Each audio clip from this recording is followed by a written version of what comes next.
Mesdames et messieurs, bonjour et bienvenue dans Le Labo, l'émission qui analyse et qui décrypte les conseils communaux des villes de Nyons et de Gland.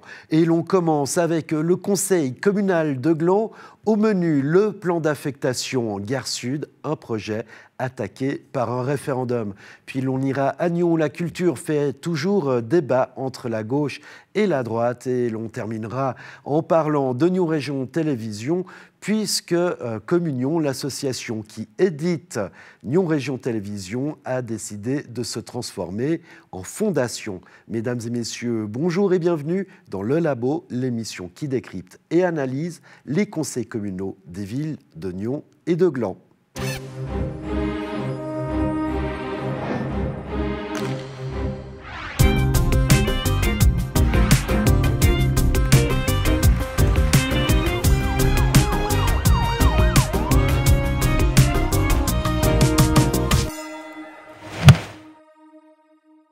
Ce devait être un petit conseil, un conseil tranquillou pour l'exécutif et le législatif de la ville de Gland, réunis en plénière jeudi dernier. Au menu, un seul préavis avec décision. Il portait sur un crédit d'études concernant le plan d'affectation Gare Sud, un préavis qui incluait également une démarche participative et l'analyse de la structure juridique du projet.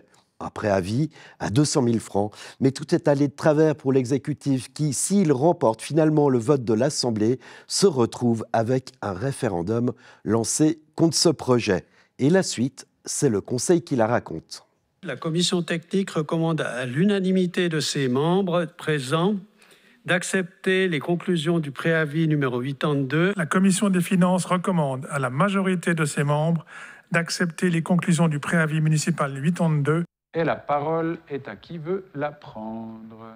Plusieurs questions. Sur la mobilité, quels impacts sont attendus sur les desserts de transport public, la circulation, les stationnements et la mobilité douce?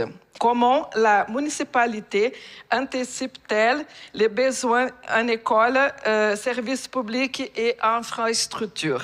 Comment la participation citoyenne sera-t-elle organisée concrètement? Ce projet, aujourd'hui, c'est un choc de voir des préavis comme ça. On ne peut pas construire des tours partout, mais là, on parle réellement d'une tour. Mesdames et messieurs les conseillères et conseillers, je vous appelle ce soir au bon sens et de voter contre ce préavis. Aujourd'hui, ce qu'on a besoin, c'est des espaces de vie. On n'a pas besoin de densification et de tours. On passe au vote. Les conseillères et conseillers qui acceptent le préavis municipal sont priés de le manifester en levant leur carton. Avis contraire. Le préavis municipal numéro 82 est donc accepté. Ce projet de Gare Sud avec sa tour de 14 étages et sa densification massive soulève grave questions. Il est temps d'ouvrir les yeux. La population ne se reconnaît plus dans ce projet. Elle ne voit pas un progrès, mais une menace. Et c'est pourquoi, avant d'autres, nous lançons un référendum contre le préavis 82. Et pour en parler, j'ai le plaisir de recevoir Yves Froidevaux, municipal de la ville de Gland, en charge de l'urbanisme. Yves Froidevaux, bonjour. Bonjour. Vous avez passé une sale soirée jeudi. C'est la démocratie, hein. Je crois que chacun a le droit de se prononcer et puis de débattre et puis de lancer un référendum. Ça appartient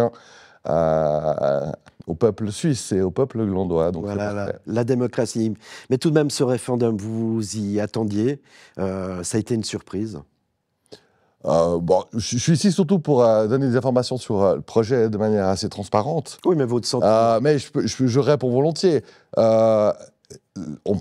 Un projet de cette ampleur, évidemment, va susciter des questions et puis des interrogations de la population, des peurs.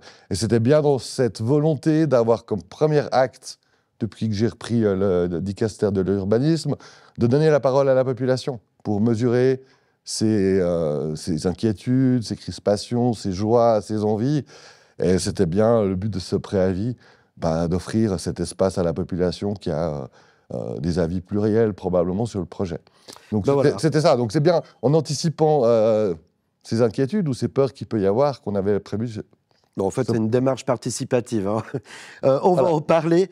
Il a été déposé ce matin au greffe par le comité référendaire. Hein, donc, le texte du référendum, il est en attente de la validation de ce texte, justement. Et ensuite, il pourra commencer la récolte de signatures. Alors, effectivement, vous l'avez dit en introduction, on est là pour donner des explications sur Gare Sud. Alors, où en est-on à l'instant T aujourd'hui? Si vous deviez faire une photo de ce projet Gare Sud, on en est où? Alors, il y a eu 2 étapes en 2013 et 2014. En 2013, il y a eu un concours d'idées qui a été lancé, notamment pour savoir comment on allait intégrer la rampe du passage souterrain dans le quartier, pour réfléchir et puis avoir différents modèles d'utilisation du sol. Il y avait eu une présentation publique, hein, il n'y avait pas eu de consultation, mais une présentation publique. Et le projet qui avait été, en tout cas, retenu par le jury il y a 12 ans, c'était des bâtiments qui, le plus haut, était de 6 étages. Hein, donc on est très loin d'une tour. Alors on va y revenir. Voilà. Et puis, en 2014, il y avait eu un préavis d'environ 300 000 francs pour demander des études.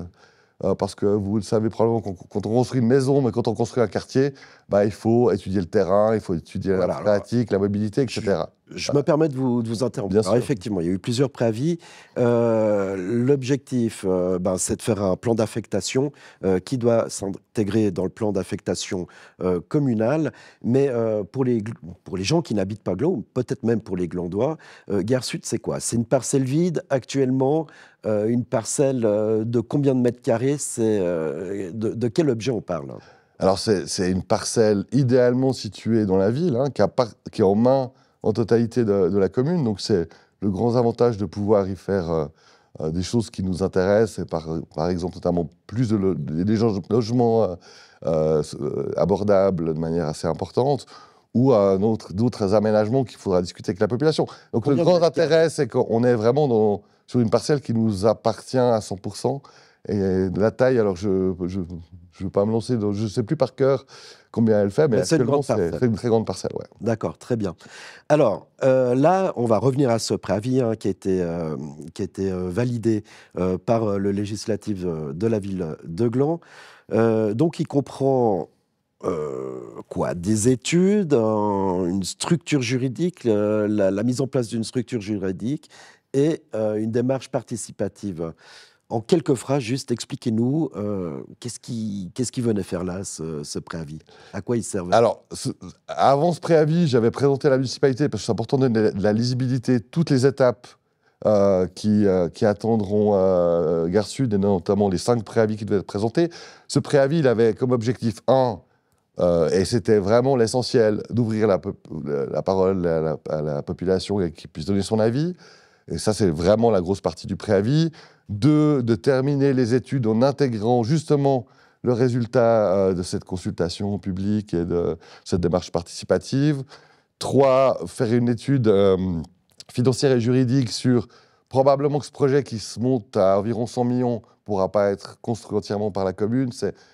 Faut-il travailler avec des partenaires, des droits de superficie, et notamment quel rendement, combien de loyers la commune pourrait toucher à l'avenir. Et puis 4, de mettre un label extrêmement exigeant qui s'appelle SNBS Quartier, notamment très exigeant sur la qualité de vie, la qualité de l'environnement et le bien vivre dans le quartier, et puis des aspects énergétiques, puisqu'on voulait labelliser ce quartier comme un quartier exemplaire. Voilà, alors justement, c'est très bien qu'on parle de ce label, puisqu'effectivement, pour obtenir ce label, il faut, si j'ai bien compris, qu'il y ait une démarche participative. Cette démarche participative et ce label, notamment, permet, si j'ai bien compris, à la commune d'être plus exigeante envers les investisseurs et promoteurs, en tout cas que la commune puisse tenir le couteau par le manche. Donc, finalement, cette démarche participative, est-ce qu'elle est vraiment prise en compte? Parce que c'est là un des reproches qu'on vous fait, de dire tout est déjà ficelé, alors, ça sert juste à obtenir la... Clairement, rien n'est ficelé. Hein. En arrivant, je vous ai dit, de reprenant ce dossier il y a un peu plus d'une année, j'ai voulu donner de la clarté sur l'ensemble du processus et 2, donner la parole à la population sans avoir tranché sur aucun point sur le contenu du quartier ou comment les volumes seront organisés. Puis c'est important d'entendre les gens, c'est aussi une manière de désamorcer certaines craintes, mais aussi d'intégrer. Et si on fait le PA, donc le plan d'affectation, après cette démarche, c'est bien parce qu'on veut intégrer le maximum d'informations, de retours dans ce... Donc voilà, ensuite on peut spéculer sur un certain nombre de choses, mais du côté de la municipalité, on est transparent et puis il n'y a pas un projet caché, ou en tout cas, le seul projet qui aujourd'hui est sur papier, c'est celui de 2013 que j'ai évoqué tout à l'heure avec des bâtiments de 6 étages. Et c'est aussi un projet qui nous a fait réfléchir parce que l'occupation du sol était relativement importante. D'où le fait qu'il fallait aller discuter sans tabou. Est-ce qu'on construit un peu plus haut? On ne parle pas d'une énorme tour. Hein. Est-ce qu'on construit un peu plus haut pour préserver du sol ou on construit plus bas et puis on aura moins de parcs et moins d'espace public? Ça, c'est quelque chose, personnellement, c'est totalement ouvert, en tout cas, pour moi et pour la municipalité. Alors, si je vous entends bien, parce que ça, c'est un des arguments du comité référendaire, c'est de brandir la menace d'une tour de 14 étages. C'est donc une contre-vérité d'affirmer qu'il y aura une tour de 14 étages à cet endroit. Alors, la commission technique nous a demandé ce qui était la hauteur maximum sur laquelle on pourrait construire. Techniquement, par rapport à la législation, ce serait donc effectivement le maximum qu'on peut construire, c'est 14 étages. Mais on n'a jamais dit qu'on allait construire une tour de 14 étages. Alors, le rapport n'était pas extrêmement bien formulé, mais c'était juste le gabarit maximal, mais évidemment... mais ce n'est pas la volonté ou c'est la volonté? Mais c'est une option. C'est une option de construire plus haut pour garder beaucoup plus d'espace vert, ou de construire moins haut, et puis on aura un aménagement différent. Donc, moi, je pense qu'il faut... je n'ai pas de tabou sur cette question. Je crois qu'il faut en discuter avec la population. D'accord. Alors, historiquement aussi, sur cette parcelle, il était question de construire des locaux pour l'administration, puis ensuite des logements. Si je vous entends bien, toutes les options sont ouvertes, même celle, finalement, de ne rien construire et de garder cet espace comme un parc public, un poumon vert pour la ville. Alors, on a une contrainte, qui est notamment celle de la densification, qui n'est pas une contrainte communale, hein, c'est une contrainte liée à la latte et puis ensuite à la disposition cantonale, où là, la proposition, en tout cas de densité qu'on imagine, c'est le minimum que nous demande le canton. Donc on ne va pas non plus sur... Donc on est obligé de construire quelque part. On est obligé de construire, c'est ça qui est prévu, c'est ça qui est demandé par le canton.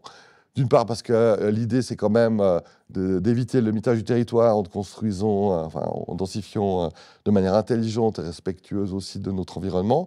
Et puis d'autre part, ça permet d'avoir des logements qui manquent fortement à Gland, mais surtout des logements qui sont aux mains du canton, d'une manière ou d'une autre, soit par un droit de superficie où on peut imposer des conditions aux promoteurs, ou directement dans les mains de la commune, ce qui a deux avantages. D'abord, de pouvoir faire une politique de loyer abordable, et puis deuxième chose, ce sera un revenu pour la commune, que ce soit par le droit de superficie ou par des loyers reçus au direct.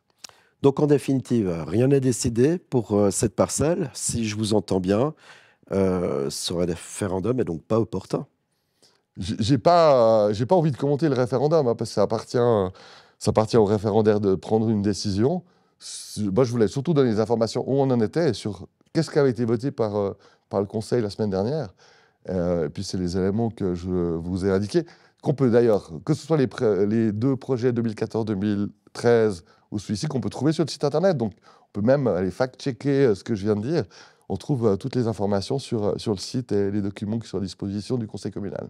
Alors, la suite, c'est plusieurs préavis, 4 préavis, dont l'adoption du plan d'affectation à l'issue de ces démarches participatives. Elles vont commencer, ces démarches participatives. Comment on fait si on s'intéresse à participer à cela? Actuellement, en tout cas, puisque c'est censé être ouvert à tout le monde. Hein. Alors, ce sera ouvert à tout le monde, sauf qu'avec le référendum, tout est aujourd'hui gelé. C'est-à-dire qu'aucune des dépenses, aucune des options prises par le Conseil et la municipalité ne pourra être mise en œuvre jusqu'à ce qu'on connaisse l'issue du référendum. Donc, pour l'instant, on ne peut malheureusement pas lancer les démarches participatives qu'on imaginait commencer cet automne. Yves Froidevaux, dernière question. Ça sera un objet de la campagne électorale en vue des élections communales 2026, Gare Sud? Oui, je pense, parce qu'on a bien conscience que la question de la densification, mais aussi de la nature en ville, sont des questions majeures, sur lesquelles on comprend les inquiétudes et puis la peur par rapport à ça. C'est bien pour ça qu'on donne la parole à la population.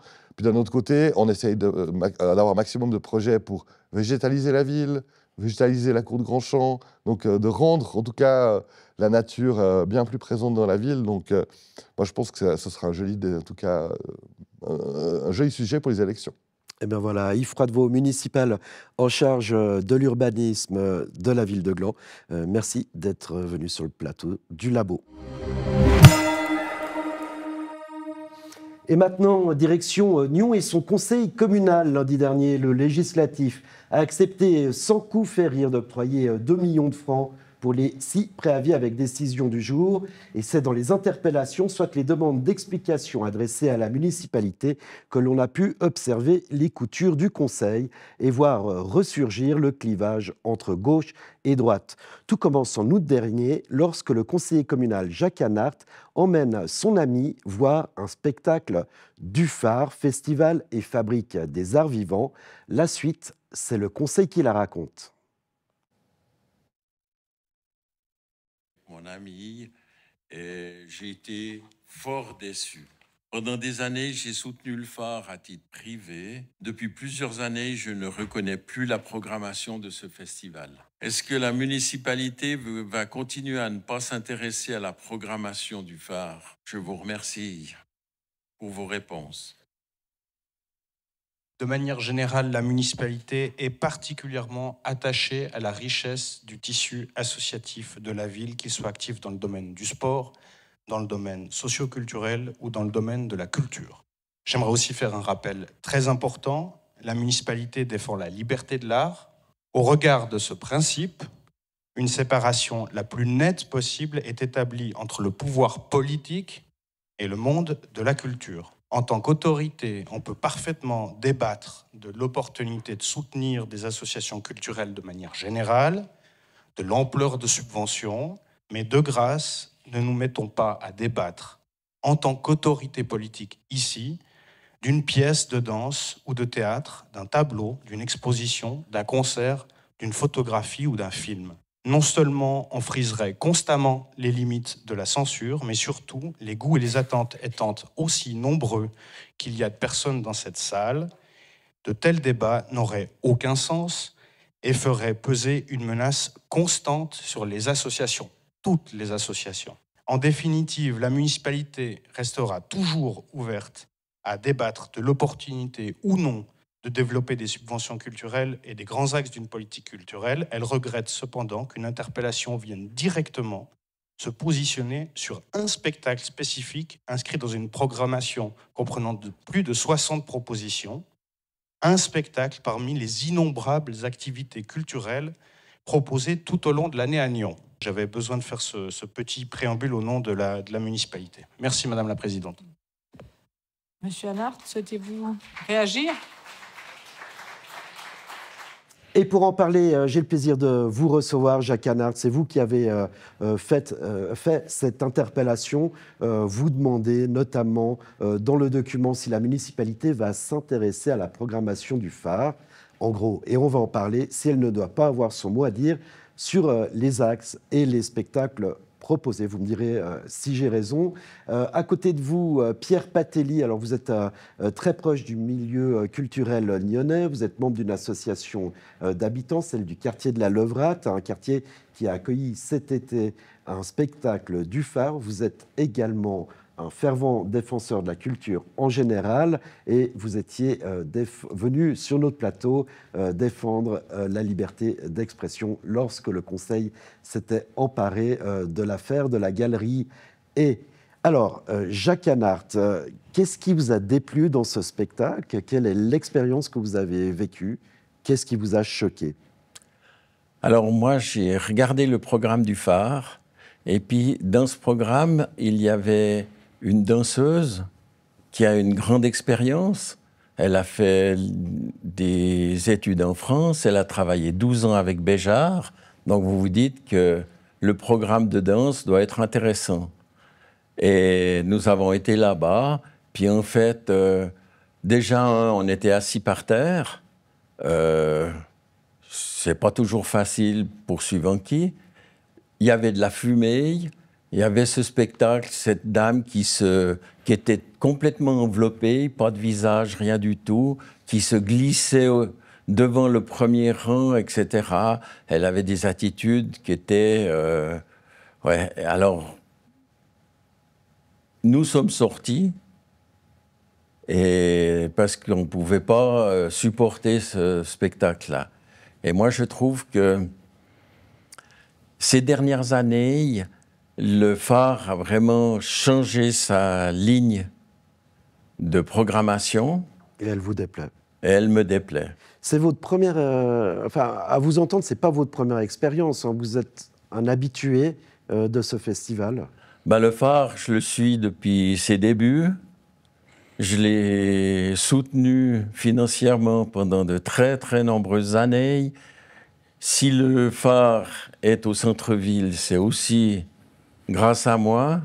Donc, je ne peux pas dire que je suis contre le phare, mais sa nouvelle ligne qui a été apportée par la nouvelle directrice, vraisemblablement le nouveau comité, vous déplaît. Me déplaît. Pierre Patelli, quelle est votre première réaction quand vous entendez le témoignage du conseiller Jacques Hanart? Dans un premier temps, je voulais quand même dire que j'ai quand même beaucoup de respect pour M. Hanart, son expérience au conseil, depuis 45 ans, je crois, 45 ans. 40 ans. 40 ans. Et ça m'a un peu déçu, cette interpellation, dans un sens où, comme on le sait, on a bientôt des élections. Encore une fois, un membre de la droite vient et critique une proposition artistique. Il n'aime pas le comité, la ligne du comité. Il se trouve qu'il y aura peut-être une candidate à la municipalité dans ce comité qui est dans la direction de ce festival. Et donc, on ne le sait pas encore. Et ce qui est un peu dérangeant, je trouve, c'est que moi, ça fait aussi quelques années que je suis le phare, mais peut-être moins que vous. Je m'en souviens, il y a 10 ans, je suis allé voir une pièce qui m'a interloqué, que je n'ai pas compris, une pièce que je n'ai pas comprise. Et c'est normal, c'est le rôle de ce festival d'être quelque chose d'un peu plus niche. Les arts vivants, c'est quelque chose de très spécifique. C'est une renommée, ça fait plus de 40 ans qu'ils sont là. Et ils doivent bousculer, hein, ils sont à l'avant. Et je pense qu'on pourrait revenir donc, dans la description du spectacle de M. Jacques Hanart.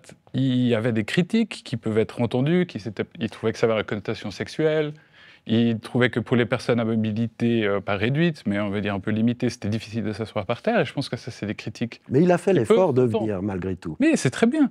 Mais le problème, c'est que c'est pas parce que, personnellement, on n'aime pas une pièce qu'il faut questionner ses subventions, qu'il faut questionner son existence, qu'il faut appeler, en gros, à sa suppression ou à la limitation, à un changement de ligne, parce que, subjectivement, on n'aime pas cette pièce. Et je pense Alors, c'est intéressant ce que vous dites. Hein.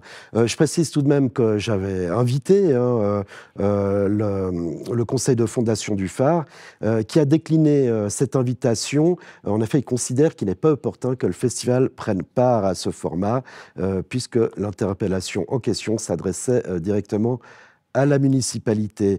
Jacques Hanart, à travers votre interpellation, c'est ce que dit Pierre Patelli, vous attaquez au subventionnement de la culture, c'est une posture électoraliste juste avant les communales 2026. Est-ce que c'est ça finalement le fond du problème, comme je l'ai dit en introduction, un clivage entre gauche et droite? C'est peut-être un clivage entre gauche et droite, mais je pense que beaucoup de gens me connaissent. Je ne fais pas ça dans le but des futures élections communales. D'accord? Donc, je pense que je n'ai pas besoin de ça. Et puis, ce n'est pas dans mon idée et dans ma façon de faire. Est-ce que la municipalité, est-ce que l'exécutif doit mettre son nez dans la programmation d'un festival tel que celui du phare, Fabrique et Arts Vivants? Alors, il ne doit peut-être pas mettre son nez dans la programmation, parce que ce n'est pas son rôle. Par contre, s'il y a des remarques, s'il y a de moins en moins de spectateurs, comme ça se constate d'une année à l'autre, à un moment donné, un festival qui a 1000 personnes qui payent des billets sur 4000 spectateurs, là, il y a un problème de gestion qui est du rôle de la municipalité. Est-ce que c'est un problème, finalement, le nombre de spectateurs, Pierre Paltelli? Est-ce que, et ça, je vais poser la même question à Jacques Hanart tout à l'heure, mais est-ce qu'il n'en faut pas pour tous les goûts? Nyon, ville de festival, qui a le phare, qui a Vision du réel, qui a les hivernales, qui a des lieux tels que la Parenthèse, qui font un excellent travail. Est-ce que même si on n'est pas sur une niche, il faut quand même conserver cette niche? Ça ne fait pas partie des joyaux de la couronne nyonnaise. Mais le monde de la culture, on va dire, il est multiple. Et il y a plusieurs éléments qui amènent à que tout d'un coup, Paléo soit rempli. Si Paléo est rempli, c'est qu'on a des écoles de musique avec des groupes locaux qui se développent, qui vont dans des salles subventionnées au début, qui permettent après d'arriver devant un moment où ça devient populaire. Les arts vivants, c'est quelque chose de niche, c'est quelque chose qu'on essaie de garder. C'est comme, par exemple, le Grand Théâtre à Genève. Le subventionnement à Nyon, vous me corrigez, pour une place, c'est 60 francs à peu près, je crois. C'est 4 fois plus cher pour le Grand Théâtre. Donc, on a objectivement, et dans les faits, une envie de dire il y a des choses qui doivent se développer, il y a des choses qui sont de niche, il y a des choses qui ne vont pas gagner d'argent. Mais de manière générale, on sait qu'un fonds dans la culture, un rapporte 4, c'était une étude valaisanne. Donc, c'est tout un processus, et il y a des choses qui sont niches, il y a des choses qui plaisent à très peu, et il y a des choses qui plaisent au plus grand nombre. Et après, je pense, par exemple, le phare a, par exemple, une programmation gratuite, ce qui explique que pas tout le monde paye. C'est, par exemple, à la Levrette, il devait y avoir 150 personnes qui sont venues assister à une place gratuite. Et je pense que c'est le rôle multiple de l'art. Ça ne doit pas être juste des concerts de Johnny Hallyday ou que des choses élitistes, mais la ville de Nyon fait ça. Elle sponsorise différents types de culture, du métal au jazz, du petit théâtre de niche au théâtre très populaire, au boulevard. Donc je pense que c'est le rôle de la ville est lié à un contrôle. Il y a une commission de la culture qui est en partie représentée par des politiques, dont le parti de M. Jacques Hanart, et des partis de représentants de la culture. Et c'est eux qui ont ce débat-là, et ce débat doit se passer dans cet espace-là, parce qu'en faire quelque chose que politique est, à mon avis, très erroné. Jacques Hanart, il faut soutenir aussi les publics de niche, comme par exemple au phare ou Mais je ne suis pas contre. Je pense que soutenir certains lieux culturels, c'est bien, mais à un moment donné, il y a aussi un tri à faire. On ne peut pas, actuellement, on distribue à tout va. L'autre jour, nous avons reçu un message que la ville met au concours une résidence à Buenos Aires. Ah. Je veux bien. Est-ce utile? Qu'est-ce que ça rapporte à Nyon d'envoyer quelqu'un à Buenos Aires? Mais pourquoi c'est vrai que la droite revient régulièrement contre la création artistique. On a cité tout à l'heure le cas de la galerie Et, c'était sauf erreur en mars dernier, qui avait affiché un slogan dans le cadre d'un atelier, qui avait fait débat au Conseil. C'est une question qui revient souvent. Alors, on ne questionne pas finalement le subventionnement peut-être aux associations sportives. Mais c'est clair que l'art dérange, hein, et c'est certain. Mais c'est pas pour autant qu'on veut couper l'herbe sous les pieds. Mais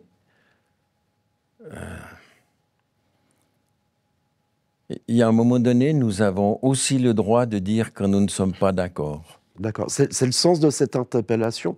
Vous espérez quel résultat en déposant cette interpellation, finalement? Peut-être que le comité du phare se pose la question de savoir s'ils sont toujours en adéquation avec la population.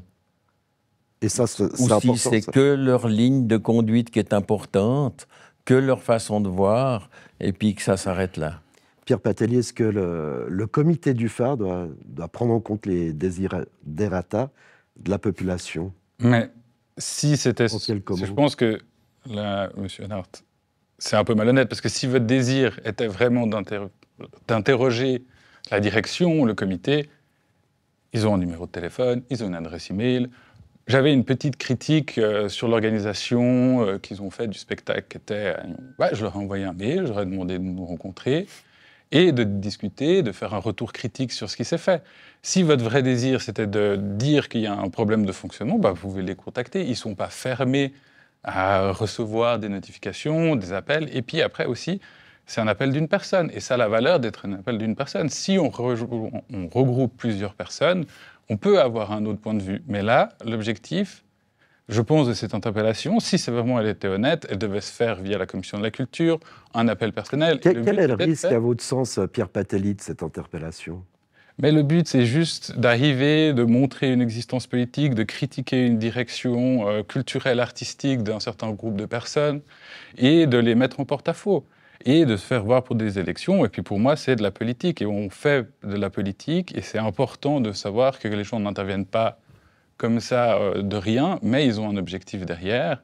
Et puis, même si quelque chose ne vous plaît pas, je pense que vous avez le droit de le dire, on ne vous a pas dit que vous n'avez pas le droit de le dire, mais ça devient toujours un avis subjectif. Et ce n'est pas l'avis de toute la population qui va critiquer le phare, mais c'est pour l'instant votre avis. Voilà. Alors, beaucoup de personnes, quand on discute en ville, ne vont plus au phare.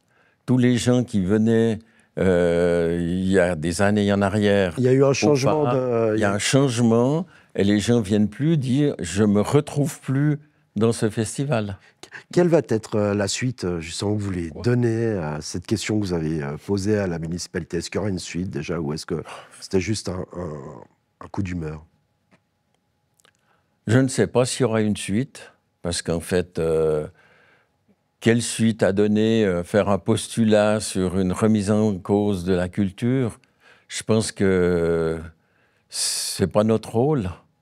Je pense que, voilà, moi j'ai voulu donner un signal en disant peut-être qu'au niveau du phare, il faut qu'ils revoient un peu leur ligne politique et leur façon de faire. Ben écoutez, messieurs, merci beaucoup d'être venus sur le plateau du labo. Pierre Patelli, Jacques Hanart. Je rappelle quand même que vous êtes des soutiens d'NRTV. Et vous, Jacques Hanart, vous étiez particulièrement en forme lors du dernier conseil, puisque dans le sujet suivant, on va parler de communion.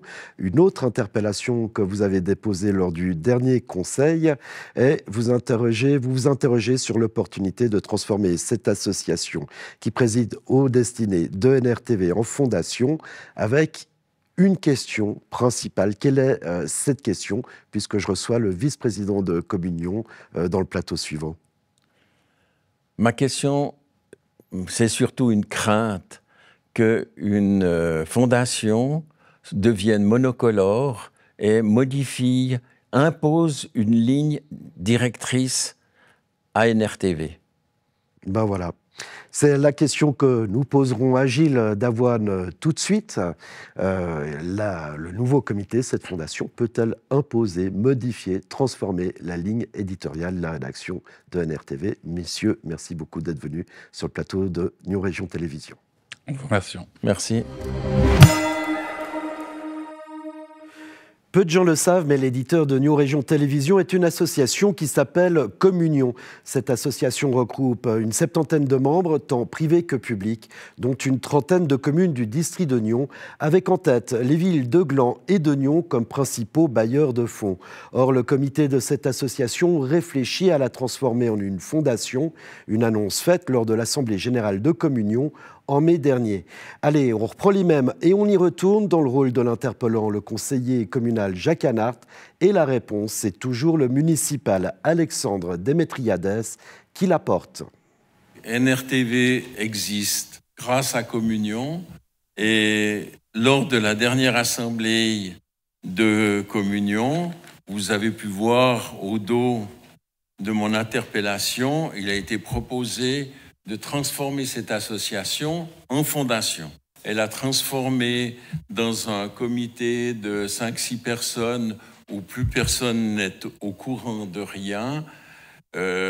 C'est pas très démocratique, surtout que de toute façon, ce sont principalement la commune de Nyon, les grandes communes et les autres qui financent cette association? NRTV, c'est une chaîne qui est éditée par l'association Communion sur la base d'un mandat qui est confié à une société Mediago. Aujourd'hui, il a été identifié que cette pérennité passe par un coussin financier suffisant pour que Communion puisse reprendre à son compte les activités liées à la production en tout temps. Ici, le modèle d'une fondation est une piste qui est finalement potentiellement privilégiée. Bien sûr, les enjeux d'information et de transparence restent des enjeux cruciaux, surtout quand on sait qu'avec en gros 2 communes, sans l'aide de 2 communes, cette chaîne ne pourrait pas du tout fonctionner. Donc c'est vraiment un point qui nous concerne et qui nous importe. Donc pour conclure, vous vous souvenez, je le redis, que plusieurs préavis et communications ont été déposés auprès du conseil communal pour indiquer les axes de soutien à NRTV et demander des moyens financiers pour les réaliser. La municipalité continuera à assurer la même transparence avec le conseil dans le soutien qu'elle apportera à Communion. Gilles Davoine, bonjour. Bonjour. Vous êtes ici sur le plateau du Labo en tant que vice-président de l'association Communion et c'est vous qui portez ce projet, peut-être, de transformer cette association en une fondation. Pourquoi vouloir créer une fondation? Que va gagner Communion?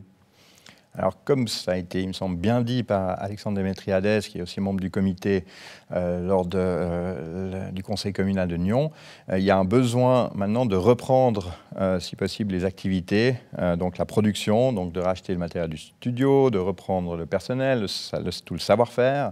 Et tout cela, c'est difficile. C'est possible de le faire, évidemment, avec une association comme avec une fondation, mais ça demande des moyens. Ça demande un capital et c'est là qu'entre en jeu la fondation parce qu'au niveau de la fondation, là, il y a un capital de fondation qui peut d'ailleurs évoluer ensuite au gré des donations, ce que rend aussi la fondation beaucoup plus facile, même si ce ne sera pas une fondation d'intérêt public puisqu'on va faire du business entre guillemets. Mais ce capital-là nous est nécessaire justement pour racheter les activités qui actuellement sont menées par notre mandataire. Alors justement, pourquoi faut-il reprendre les activités sous Communion alors que jusqu'à présent, il y a un comité éditeur et un prestataire? Ouais, on a vu que pour assurer la pérennité, c'était la meilleure chose à faire dans la mesure où il n'y a pas simplement d'économie à faire en passant en direct, simplement la TVA par exemple. Il y a beaucoup de TVA qui est payée qu'on ne peut pas récupérer avec le mandataire. Et puis de toute manière une marge que fait le mandataire. Donc la pérennité de NRTV et Communion doit passer, selon nous, par une fondation, comme à nouveau ça a été bien expliqué par Alexandre Démétriades, il me semble. Alors vous parlez de pérennité, on comprend dans ce que vous dites qu'il y a une raison financière derrière. Dans quelle situation se trouve NRTV ? Bon, NRTV, enfin NRTV, c'est la télévision Communion, l'association Communion a toujours été assez limite, assez flat. Et puis cette justement limitation fait que nous n'arrivons pas à augmenter forcément le budget pour NRTV. Ce qu'on a essayé de faire pour 2025, mais qui ne fonctionne pas parce qu'on n'a pas réussi à aller chercher des revenus supplémentaires, que ce soit commerciaux ou du côté des communes. D'où l'idée aussi de changer un petit peu de façon de faire avec cette fondation. Ça permet d'aller plus facilement voir les privés. En gros. Notamment, ouais. Une fondation, ça va permettre d'aller... Enfin, la fondation fait quand même... les gens apprécient la fondation parce qu'ils savent que justement, on peut donner, il y a un capital de fondation qui évolue en fonction de ce qui se passe. Un vernis de légitimité, on peut le dire comme ça. Aussi, mais je pense que l'association pourrait très bien être un bon véhicule, sauf que, en l'occurrence, on a besoin d'un capital supplémentaire. Alors, je viens de recevoir le conseiller communal Jacques Anhart dans le plateau précédent et il a une question à vous poser. Je vous propose de l'écouter. Ma question, c'est surtout une crainte qu'une fondation devienne monocolore et modifie, impose une ligne directrice à NRTV. Voilà. Alors donc, il craint qu'un conseil de fondation monocolore influencerait la ligne éditoriale de la rédaction. Est-ce que c'est un risque ? Alors, je comprends la question, parce que c'est vrai que la fondation, selon comment c'est fait, ça peut être beaucoup plus opaque. C'est la crainte du conseil communal nyonnais, M. Anhart. L'idée, là, est évidemment de proposer des choses qui rendraient cette fondation beaucoup plus transparente que peut-être des modèles qu'il a pu voir. Il y a plusieurs possibilités. Il y a l'idée d'avoir un siège simplement pour Région de Nyon, par exemple.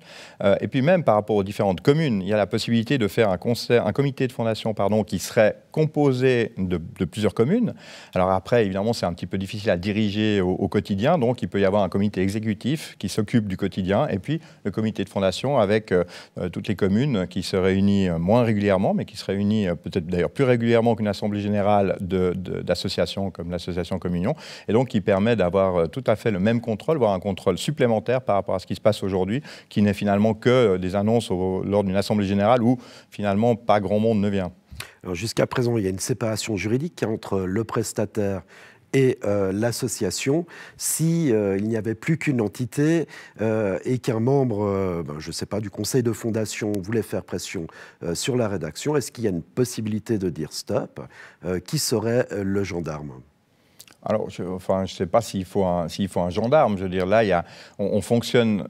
Je ne vois pas tellement la différence que vous voyez par rapport à l'association actuelle, même s'il y a le prestataire. C'est-à-dire qu'effectivement, on a aujourd'hui déjà une charte très claire. Je veux dire, il y a un côté éditorial et puis le reste. Et ça, je pense que ça fonctionne bien aujourd'hui. Ça fonctionnera bien de la même manière avec une fondation.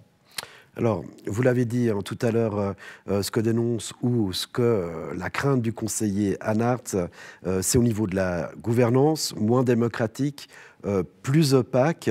Vous y avez en partie répondu, mais pour vous, il n'y a aucune crainte que cela devienne opaque et surtout que les conseils qui mettent de l'argent dans la RTV ne soient plus informés. Ils continueraient d'être informés, mais par quel biais ?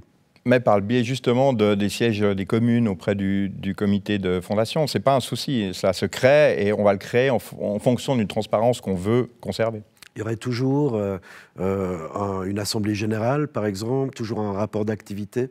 Il n'y a pas une assemblée générale pour la fondation, c'est la crainte de M. Anhart. Mais justement, ça peut être remplacé, comme je le disais, par un comité de fondation qui, lui, serait tout à fait représentatif des communes. Pour l'éditeur de Nyon Région Télévision, NRTV, quel est l'objectif de développement de la chaîne ? On essaye déjà de pérenniser toujours cette chaîne le plus possible. Comme l'a dit Alexandre Démétriadès, c'est surtout Gland et Nyon qui financent. On aimerait avoir des financements supplémentaires pour pouvoir étayer encore plus les programmes de la chaîne. On a une belle chaîne, ça fonctionne bien. On est content de ce qui se passe déjà. On fait des miracles en réalité avec le budget qu'on a. Toutes les chaînes qui sont concessionnées ont des millions, quand nous on tourne à un demi-million à peu près. Donc c'est déjà très très bien ce qu'on fait. On a un magnifique studio. Maintenant, on aimerait effectivement pouvoir aller plus loin et continuer d'offrir quelque chose de supplémentaire, tant aux spectateurs, téléspectateurs sur les réseaux sociaux et autres, que aussi à l'équipe NRTV, dont vous faites partie, qui fait de l'excellent boulot, mais à qui il faut aussi proposer, je crois, un futur qui soit intéressant. Merci pour les fleurs. Vous parlez de développement. Est-ce que ce développement se fera aussi sur la couverture de la région traitée par la chaîne? C'est à voir. Là, pour l'instant, de nouveau, on est vraiment dans quelque chose où on veut essayer de pérenniser, de conserver NRTV. Après, tout est ouvert, mais d'abord, penser à la première étape, qui est de dire réussissons à passer ce cap qui est compliqué, créons la fondation si possible. On est en train d'y travailler. Et puis après, on verra, une fois qu'on est de nouveau sur de bons rails, on verra dans quelle gare les rails nous amènent. Justement, vous parlez de rails, de création. Est-ce que vous avez un agenda ? Alors l'agenda, il est rapide. Le problème, c'est que pour créer une fondation, enfin je ne sais pas si c'est un problème, mais disons que le fait est que pour créer une fondation, on doit passer devant les conseils communaux. Logiquement, Gland et Nyon devraient vouloir faire ça. Et donc l'agenda, il est déjà celui politique des conseils communaux. Alors à Gland, ça se passe assez rapidement entre la première et la deuxième lecture, notamment c'est un peu automatique. La deuxième lecture a lieu au conseil communal qui suit celui de la première lecture. Donc on va essayer de faire ça le plus rapidement possible cet automne. Ce serait vraiment ça le but, pour pouvoir rapidement avoir une fondation. Et puis ensuite, une fois que la fondation est créée, aller chercher aussi justement d'autres partenaires, toujours les communes. L'idée est toujours la même, c'est-à-dire qu'après, il y aura une participation toujours des communes, comme elles le font pour Communion envers la fondation. Mais il y aura aussi la possibilité d'aller chercher et les communes peut-être et des privés, des sociétés et autres pour améliorer le capital lui-même. Ok, donc si je vous entends bien, Un préavis devrait être proposé prochainement aux conseils communaux de Nyon et de Gland. C'est le projet. C'est le projet. Gilles Davoine, merci beaucoup d'être venu nous donner ces explications. Avec grand plaisir. Sur le plateau du Labo. Merci. 3 enjeux, 3 thématiques qui peuvent faire l'objet des futures campagnes des partis en vue des communales 2026. Voilà, c'était Le Labo, l'émission qui analyse et qui décrypte les conseils communaux des villes de Nyon et de Gland.